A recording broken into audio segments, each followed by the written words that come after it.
Mold making part 2. This is the actual mold itself we're making. So we're using a 2-part solution. This is Moldstar 15 Slow.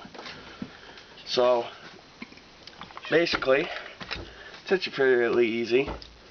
You have a part A and a part B of a this is like a trial size that you can use. So you go and you open them up. Always read the instructions first. If you're not used to using this, you'll see I'm not using gloves. Probably should. This says this claims to be fairly safe, so I'm not worried. Anyway, A and B. As you can see, 2 different colors, but it will be, these molds will be of the color that this blue container is.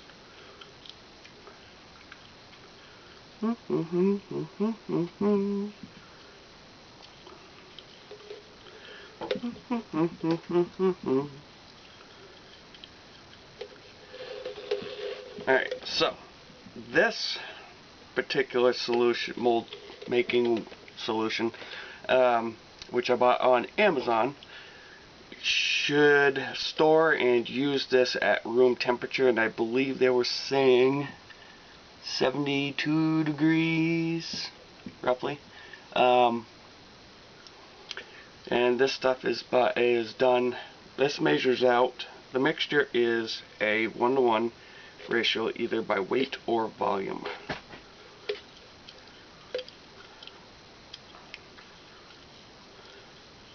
I'm after all I can get out of these containers.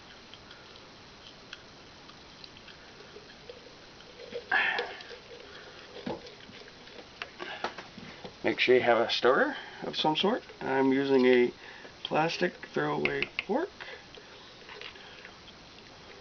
Though I'd probably be better off with a spoon. All I had is a fork though. So one of these is the mold itself, and the other is a hardener. So this particular mold solution takes, it has a pot life, meaning it'll be pourable for 15 minutes. And then the solution itself, once stirred, takes 4 to 6 hours to harden. I like to leave it overnight. And then I know for certain that it is fully hardened. And then you can do a curing process in the oven if you choose to. I don't. So let's see here. Yeah, it doesn't say which is which. But anyway, so you just stir the dickens out of it, making sure both are stirred in fully. You don't want any part of this to not be stirred in, because the part A, the white side of this, won't harden. It'll just be gooey if it doesn't stir in all the way. And you got a mold that probably won't last as long because it is one part of it didn't stir in correctly.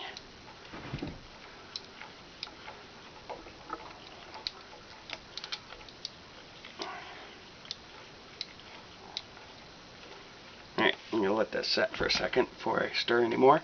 So you have your figurine, and as you can see, I have a container for this particular size. So what you do is I use a rubberish type glue, and you just glue it in place. I like to make sure they're in the center as much as possible. As you can see from all of these ones. As you can also see, these aren't fully glued because I sprayed a little too much spray in them. There we go. There's a good one. And I'm doing these upside down.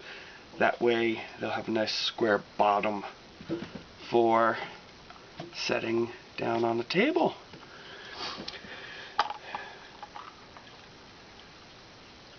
And on these you might be able to get away with not gluing them, but I ain't taking a chance.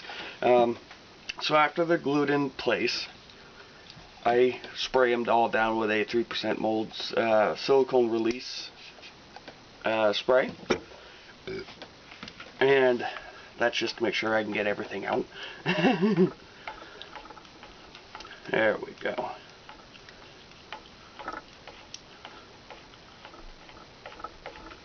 Oh yeah, that's looking real nice now.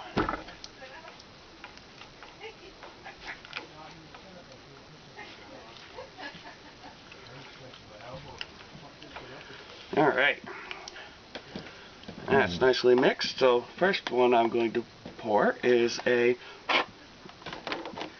before you pour your silicone your mold mixture in here, make sure that your silicone it's still there, but it's drier. Otherwise it'll be too thick and you won't get all the fine details that you want. But anyway, just pour it in, smooth itself out, and if given the proper amount of time, it will get the air bubbles out on its own.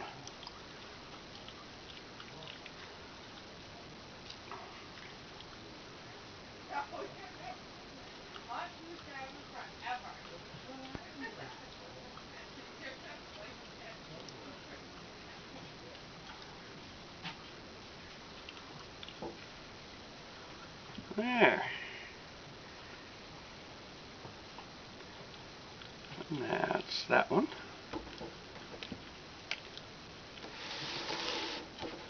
Now I need a bunch more of these roses.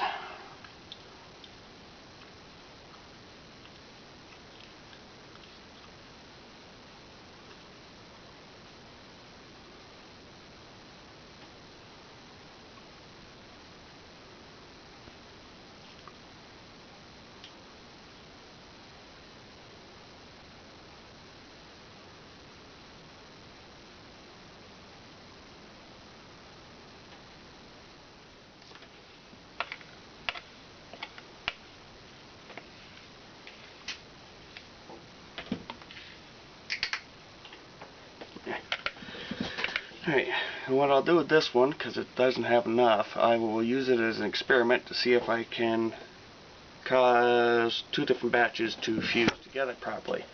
But anyway, I got two little rosebud molds now, and a big stone cottage.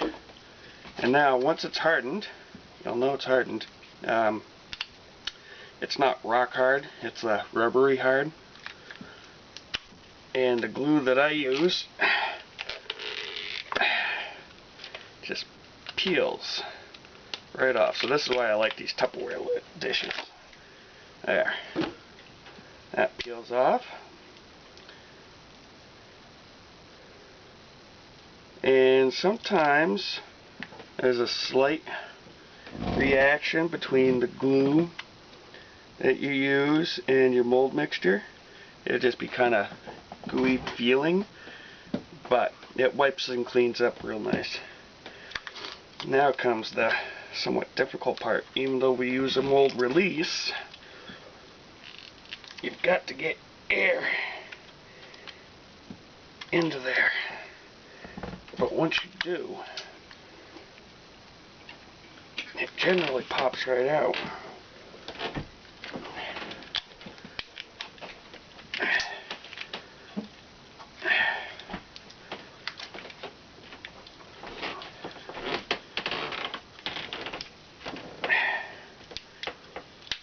Whoop. Oh, or you can also bust this up. I get these at the dollar store, so I'm not too worried about this one breaking. There.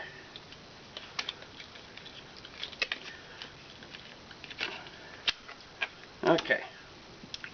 Now, once it's out, this particular one I'm going to slit down one side into the center. And just for giggles, I'm looking at my other one. Okay. I'm going to cut it like this.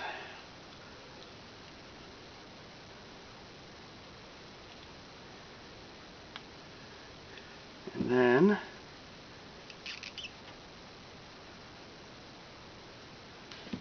right about there. And then you just separate it slightly, and then take your X-Acto knife or whatever you're using, and carefully keep cutting on that line until your mold is released from your figurine. Now, depending on how detailed your figurine is, I have found deals with the how difficult it's going to be to get everything out.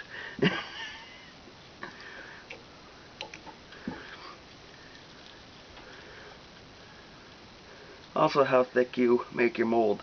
I like to make thicker molds. That way they tend to cool slower. And that way I get all the detail that I want in my candles.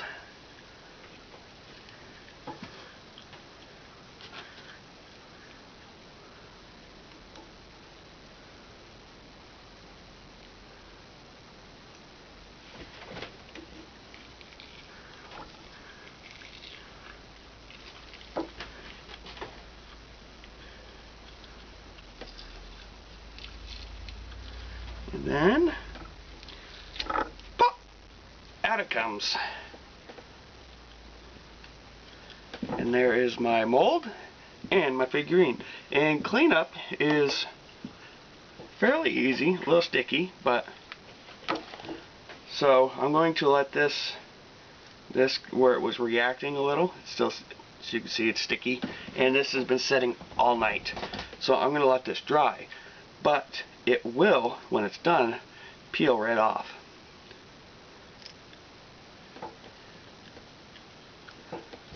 And the same goes for your mixing bowl. So when this is hardened, you'll be able to grab, like, say for instance, that plastic fork. I'll be able to grab it, and everything will peel right up off. A lot like all that mask stuff people use for getting rid of acne. Clean up the breeze. Oh, sticking in there a little bit more than usual, but there we go. Just peels right out. And you're left with a nice, clean container. There it is in a nutshell.